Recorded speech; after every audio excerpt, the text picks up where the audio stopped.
Welcome to In Her Voice, a podcast created for women who listen to and live by their deepest wisdom, their inner voice. This was made for you, the woman who feels pulled to more, to lead, to create, to dream, and to be a world changer. My name is Kelly Covert, and I am an inner voice coach. Join me here each week as we explore what it means to reach for your inspired potential, all while honoring your worthiness each and every day. Hello, everyone. This is Kelly, and you are listening to In Her Voice. Thank you so much for being here. If I haven't told you lately, I'm so grateful for you. Today, I have a wonderful guest on. Her name is Pirie Jones Grossman, and we're talking about what it means to own your throne. And this is a discussion about personal power. It's a discussion about authenticity and being who you were born to be and owning that and allowing yourself to want the things you want and allowing yourself to understand what brings you joy. It's a powerful, powerful conversation, and I know you're going to love it. Let me remind you before we hop in that the Enoughness Planner is officially for sale on Amazon. I am so excited. I am so proud, and I can't wait for you to have this beautiful planner in your hands. So all you have to do to learn more about it, to buy it, to get all of the bonuses that are available if you purchase in December is go to kellycovert.com/enoughness. That's kellycovert.com/enoughness. Everything you need to know is right there. I hope that you love it. Let me tell you a little bit about Pirie. After a high-profile career as a TV host for Fox Television, NBC, CBS, and ABC, Pirie Jones Grossman has leveraged her experience in entertainment to co-host a podcast and event series with Diane Chandler called Own Your Throne to empower women to discard the messages that media has sent them for decades and instead embrace their inner queen. With a master's in spiritual psychology from the University of Santa Monica, Pirie spreads her message through a blend of life coaching and event production. She has spoken at the UN and has shared the stage with leading influential figures in the personal development space, such as Deepak Chopra, Chris Carr, and Jill Bolte Taylor. Pirie lives in Sun Valley, Idaho, with her 2 teenagers. You're going to love this conversation. It's very real, and it has a lot of just great ideas of how to reframe. And what we really dig into is this idea of being who we are, authenticity. What does it mean to you to be who you are, not to be who you think you should be or to be who you think you're supposed to be, but to be who you are? I hope you love this conversation. Welcome, Pirie Grossman, to In Her Voice. I'm so excited to have you here today. Oh, Kelly, I'm so excited to be here. I love your podcast and all your guests and the things that have been sharing. It's amazing. We all need these lessons, and particularly now, right? Yeah, yes, for sure. And right back at you. I'm excited to go take a listen to your podcast, which is Own Your Throne. And that's sort of the theme that we wanted to dive into today. This idea that as women, particularly as we age, we have so much that we can use to reinvent ourselves, to come into a new understanding of who we are. And I think an interesting place to start this conversation is with you. So, if we read your bio, I read it before the interview began here, so the listeners just heard it. I mean, you have all of these accolades and you've done all of these things. I mean, from the outside looking in, someone would say, well, Pirie, it seems like that you have the perfect life, and you're successful and you have everything that you could want.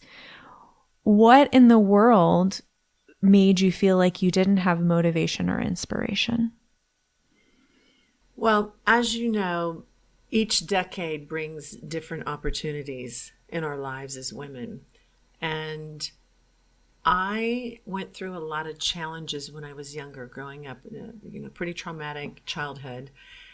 And one of the survival skills that I learned was performance.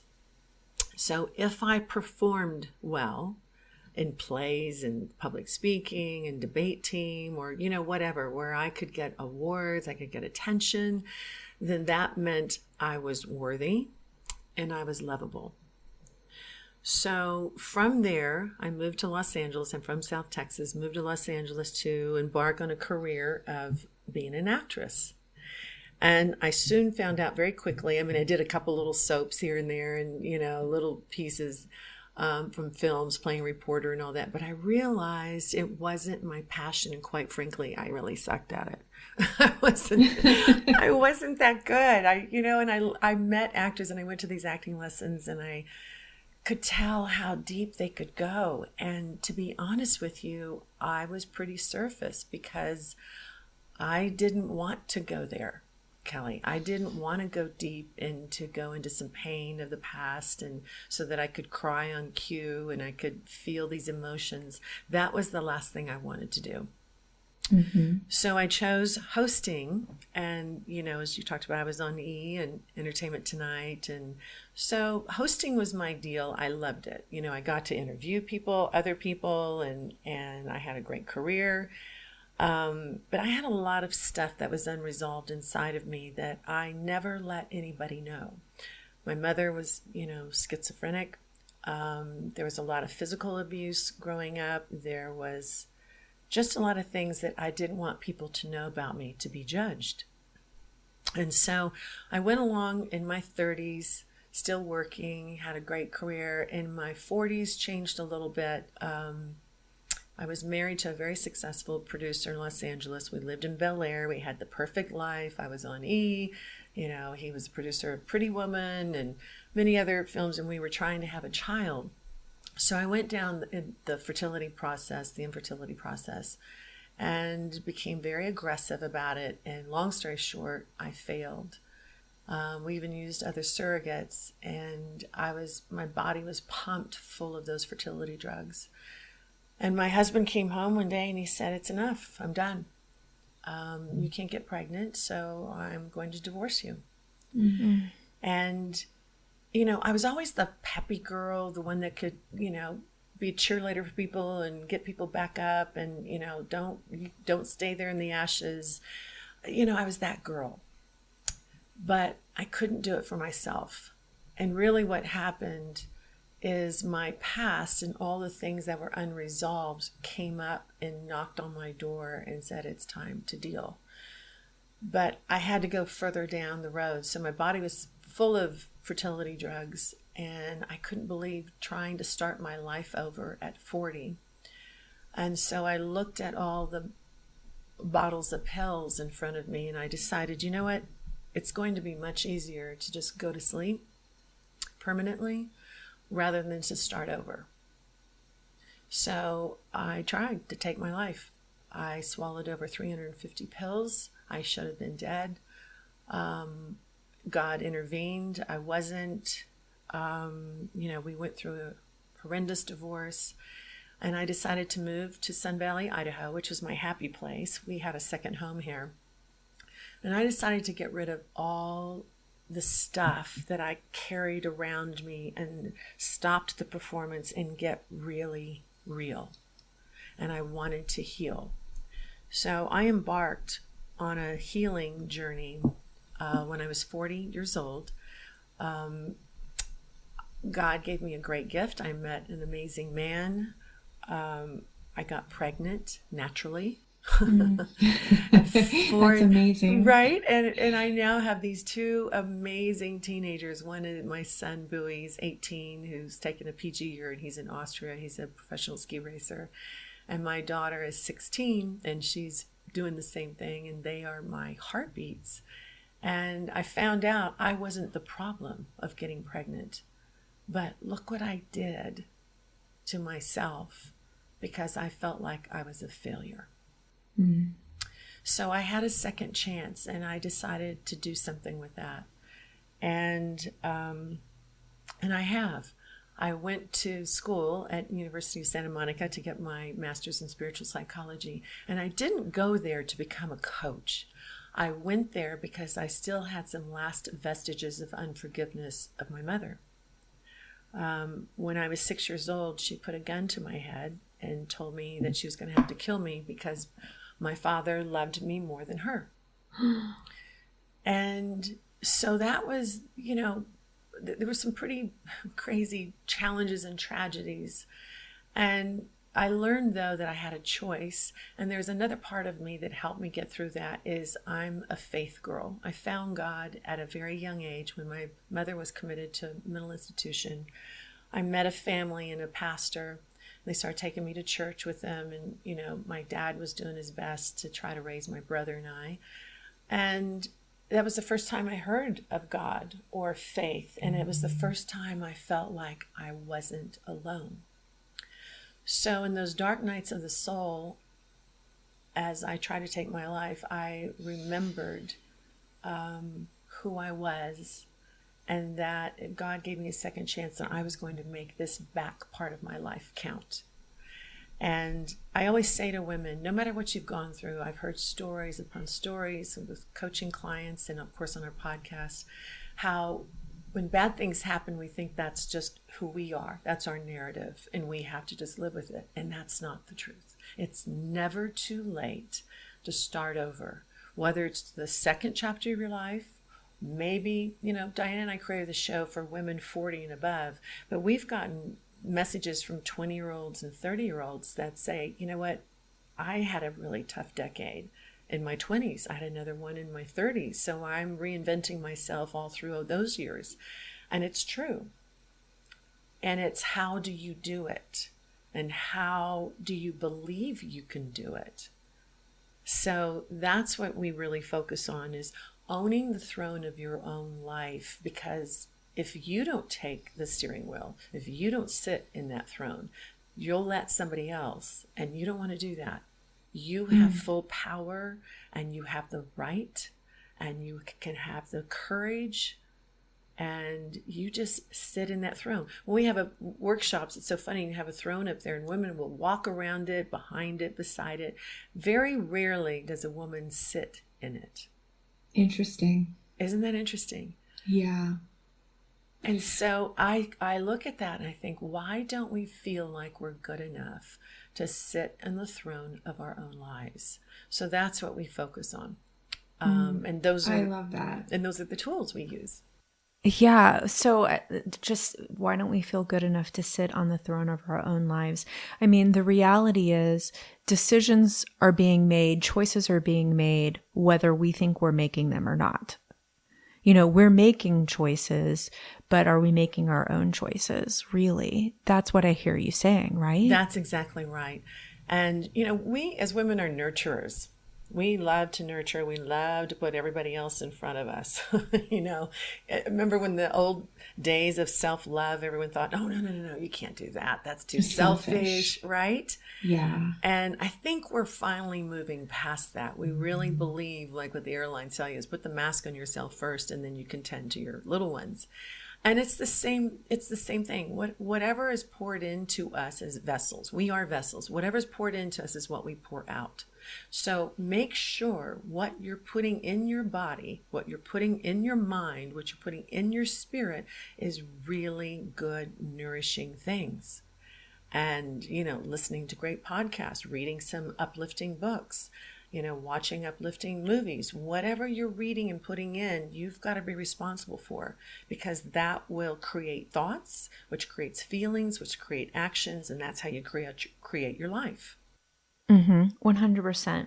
I want to go back to this idea of life as a performance, because I know I have been caught in that cycle before. I see other women, I see the women that I coach get caught in the cycle of thinking that the only way that they can feel like they are enough is to constantly be on, like to be performing, to be playing a role.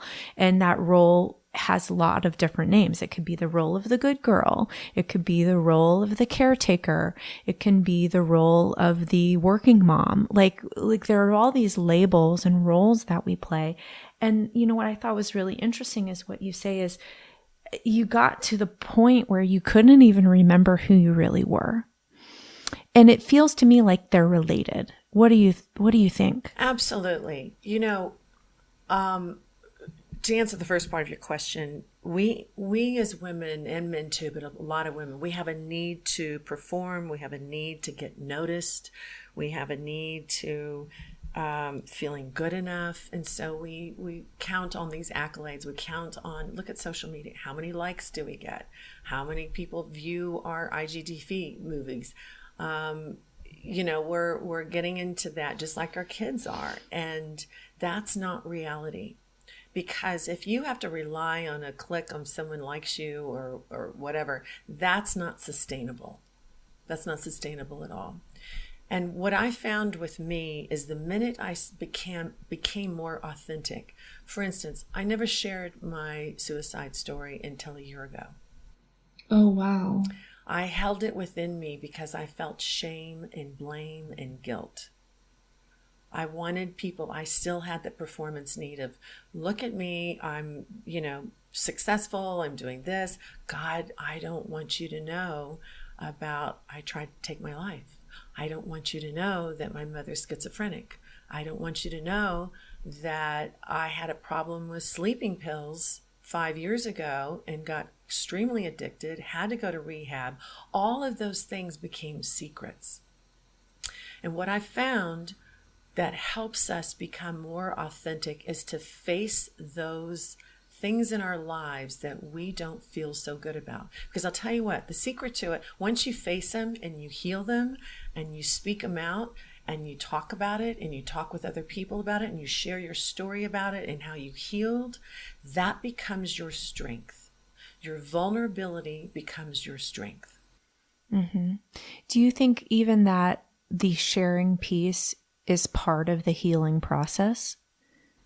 Absolutely. And you can start, what I did is I started with pen and paper. And whenever these thoughts came up, I was less than, oh my God, I remembered the story. What did I do? The shame. You write. There's this tool we learned at USM called freeform writing. And you just take a yellow pad of paper and you write, especially when the negative emotion or a sad emotion comes up. And these emotions, they're not good or bad. It's just that they're reminders of what needs to be healed inside. So take that pad, write those things out, and you'll get into it so much you'll start writing furiously, and you don't worry about, sentence structure, you don't worry about spelling, you just get the emotions, the toxic parts of you that you're not so proud of. Get those out of you. And then you take that paper, you do not reread it, and you burn it. Mm. And I use a yellow pad because those are dispensable, right? A journal you keep for when the joy is there, when the happiness is there, the gratefulness. That's what a journal's for. You want to keep those so you can reread those. But I have so many people, they say, oh, I have journals and journals and journals of all these writings from past years of my sadness and my this and that. And I say, throw them away. Mm-hmm. You don't need to keep those. Throw them away. It was the old you, it was the old past. And as we talk about owning your throne, you're owning your throne to something new, how you're going to change your narrative.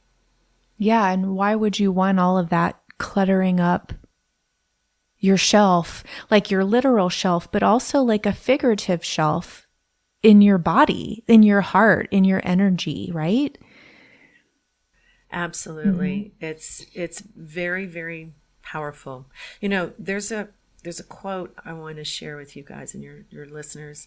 Whenever I hear a woman say, oh, it's too late, how can I go back to my past and clean it up? Or I'm basing my identity in who I was in my past. How can I start over?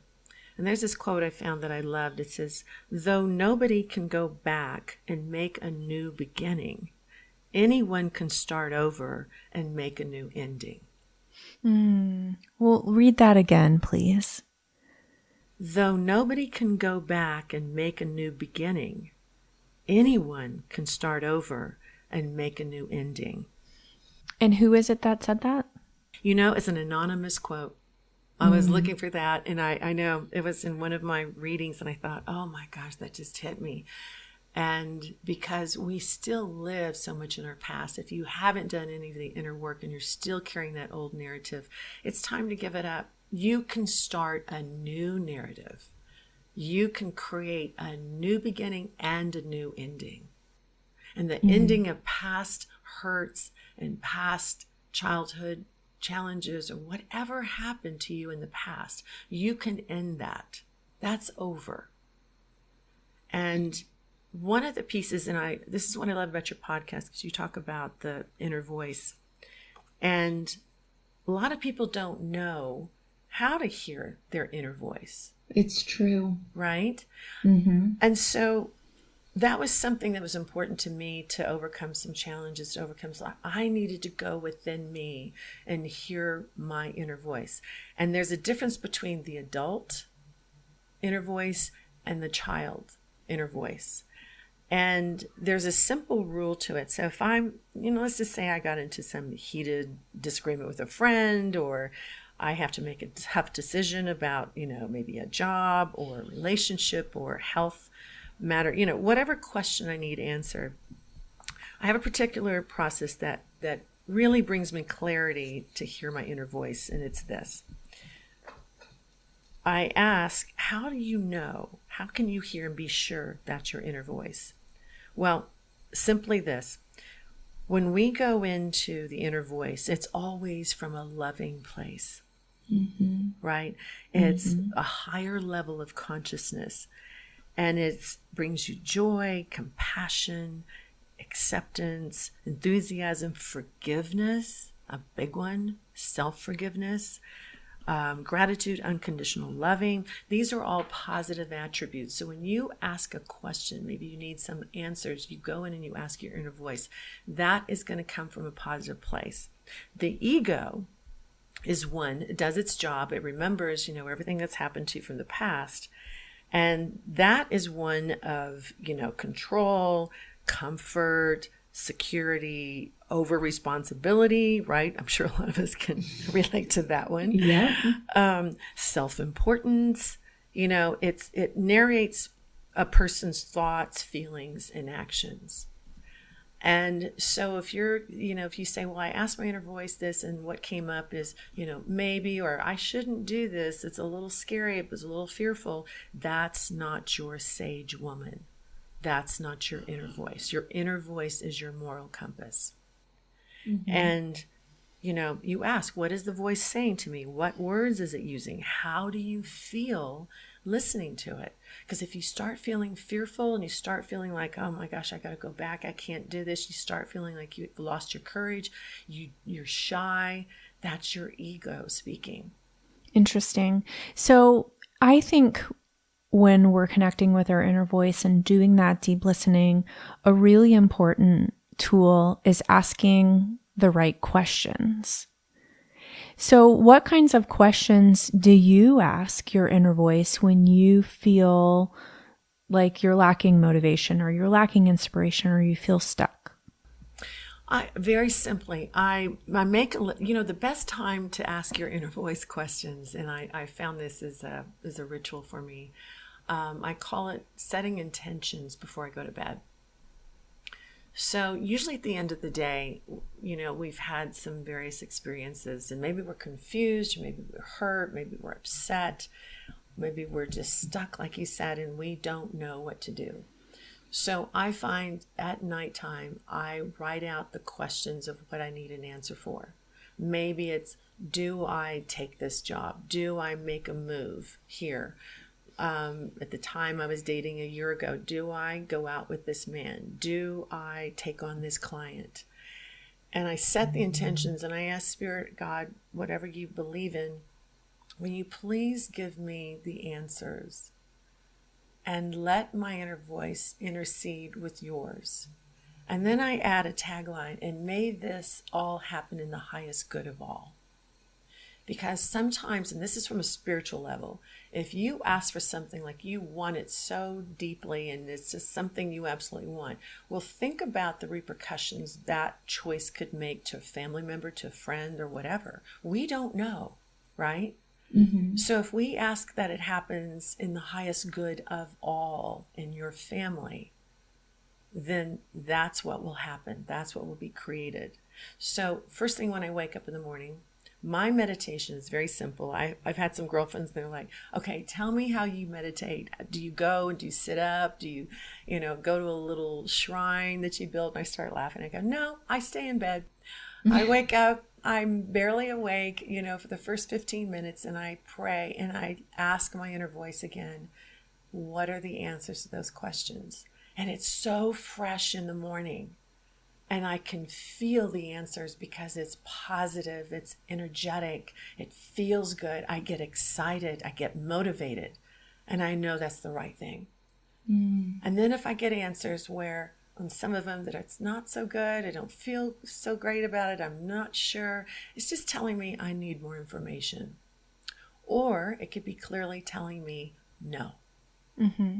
And no can be a loving answer also. Absolutely, Kelly. Absolutely. It's so funny when people, they, think that they want something so badly and they just put all their energy in there. And then when it doesn't happen, they spiral out of control, which, by the way, I did. I did it that night. I didn't think I was ever going to have children. I didn't think I was ever going to get married again. I didn't think I would ever be a mother. And it was doomsday for me. Now, I know my body was riddled with fertility drugs, which can, make you a little crazy. But I didn't even have a moment's thought of thinking that maybe this wasn't the right man. Maybe my children didn't want to come to him. Maybe it wasn't me that was problematic. I just lost everything. And turns out that husband died 5 years later. Oh, wow. He's not on the planet anymore. And if I had children with him, I would have been a widow. I would have stayed in Los Angeles. Maybe I would have stayed in the business and not really done what I was supposed to do. So always remember when you get that no, and as you say, it's a loving answer, no. Trust that there's something better. And know there is something better. We may not see it right away, or even create it, or even know it, but just trust, really trust and have faith that something better is meant for you. So I love your practice, your morning practice, and I'm all about finding ways to create kinder habits that are easy. It doesn't have to be hard, because the more difficult things are, the more barriers we're going to have in our way to actually talk to our inner voice and listen to our inner voice and make that connection, which is the most important thing. And so that made me think of this idea of barriers. Like, I think for many women who are in their 40s, they look around and they feel like there are so many barriers keeping them from being who they might want to be, whether it be circumstances or, the ages of their kids, or they just feel like they're stuck in a job. I mean, what would you say to a woman who says, well, that's all fine and good. I love the idea of reinventing myself, but look at my life. How do I manage that? Well, I always say to women, if I sprinkled fairy dust over you, and you would tell me, what do you want? What do you want your life to look like? What are some things that you think are impossible, but it brings you the greatest joy? Is it writing a book? Is it speaking? Is it coaching? Is it being a mother? Is it going into a totally different, is it creating a podcast because you have something to say? Fear brings limitations. So I tell them, let's work on the fear first.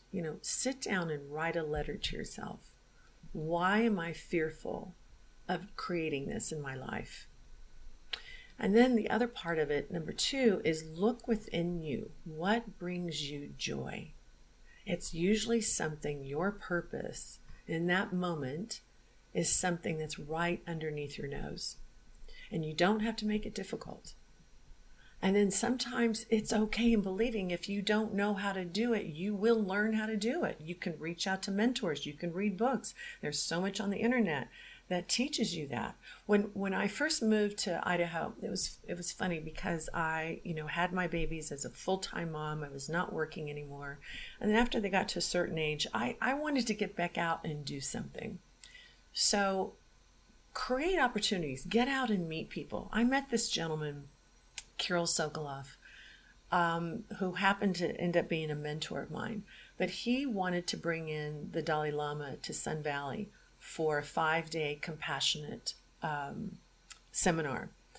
And it was, the 10-year anniversary of 9/11. So he came to me, wanted me to take care of all the VIPs and have the fundraising dinners and all of that. Well, I didn't know a lot of people in Sun Valley to do that, so I didn't feel that confident. And I started saying no. And I stopped myself and I said, can I have 24 hours before I make a decision? He said, absolutely. I went back, I prayed. I had a dream. I saw 10,000 children coming up in yellow school buses all over to this one place where we were going to hold this event. And it was all about compassion. As you know, the 14th Dalai Lama is all about compassion. So I thought at the time bullying was going on. It was really prolific in our country. And I thought, what if we had the kids write essays? What does compassion look like to you? And so I had this whole dream. I went back to Carol's house the next day and I sat down with him and I said, I will do it with one condition. And he said, what? So I shared with him my dream and he goes, Pirie, I love that idea. And the governor of Idaho happened to be there at the time, Kim Thorne, and he said, you know what? I will create that day, a statewide day of compassion. And I will let all the kids from school, be excused so that they can come and attend the event. So it turned into its own thing. It was just something that just happened. It was something in my heart I was passionate about. I've never done anything like this before, ever. Mm-hmm.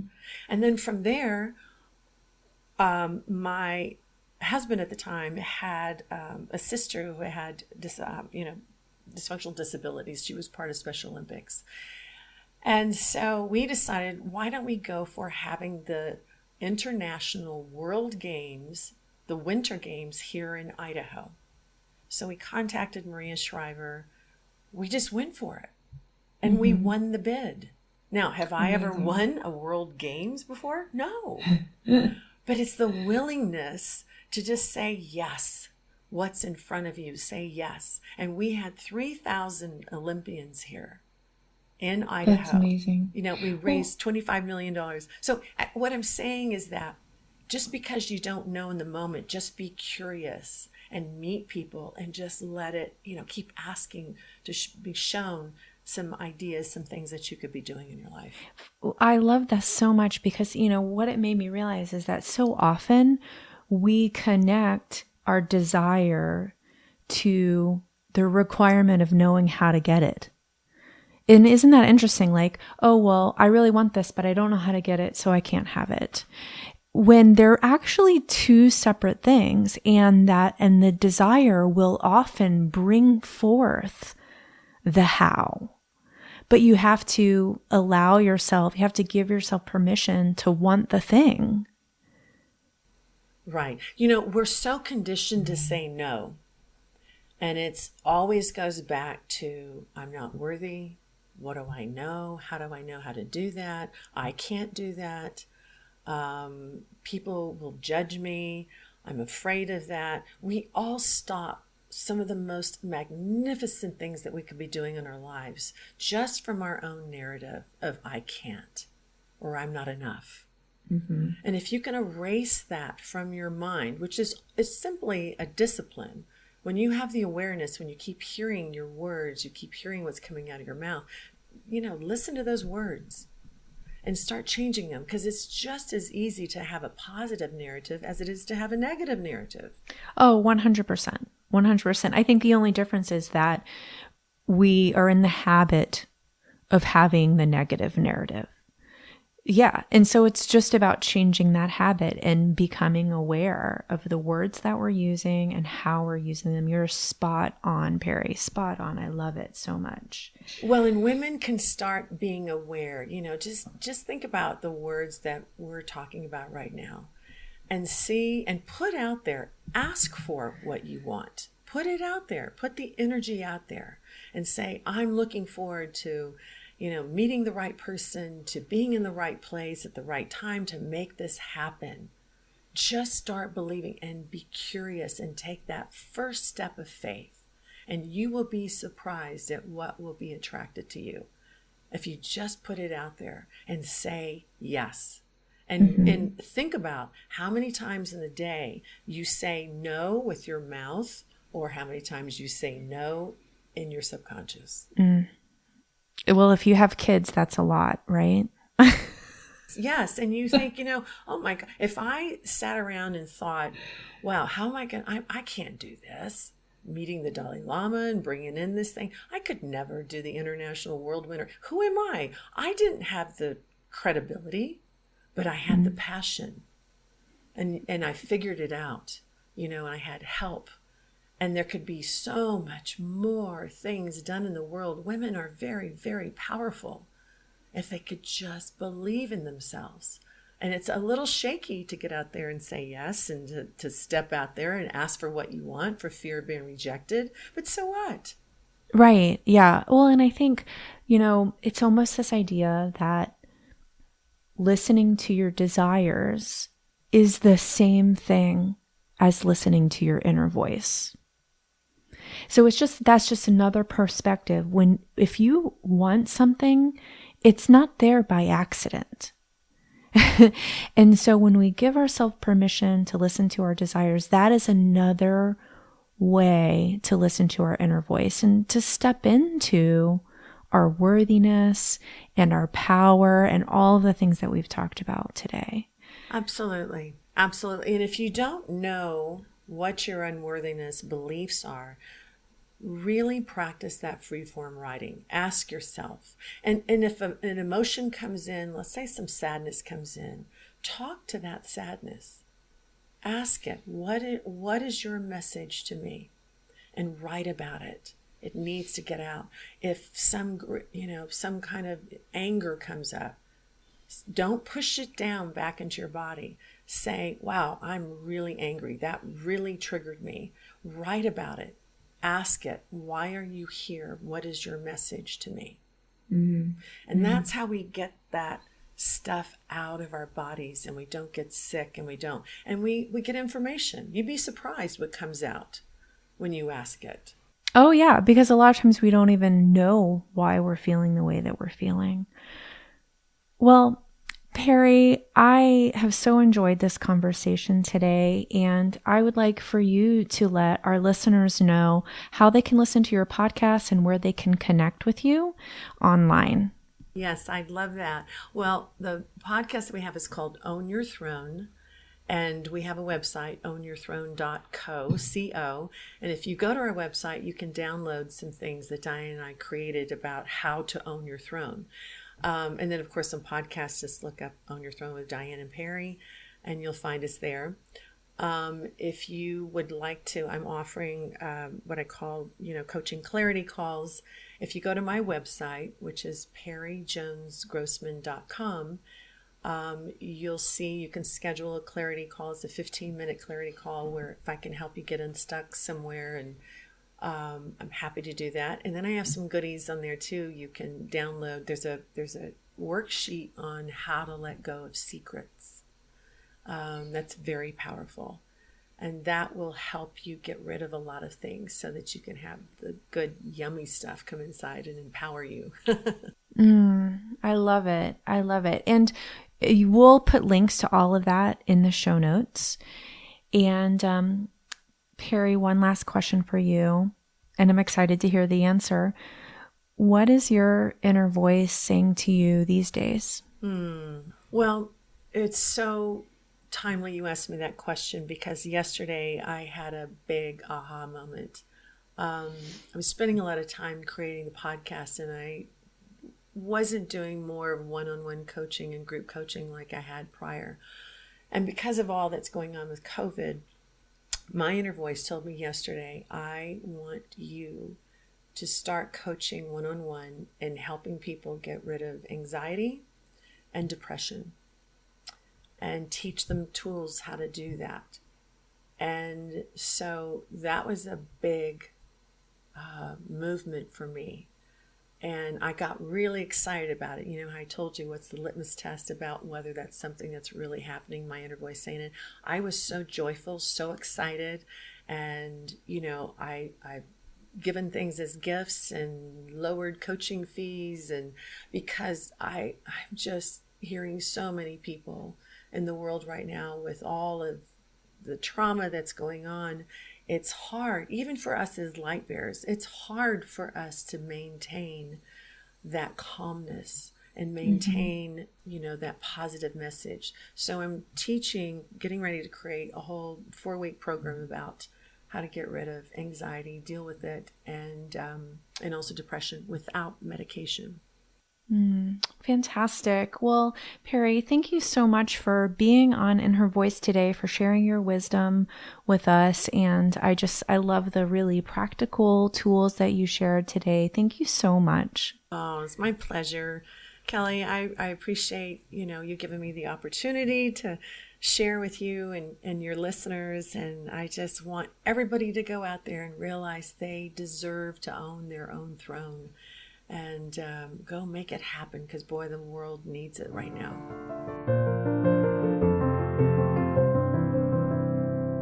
Remember this: you are enough today and every day.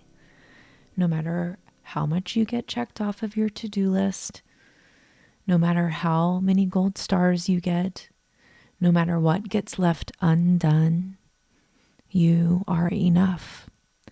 And when you own that and you cultivate your enoughness, you remember, your body remembers that yes, you are worthy.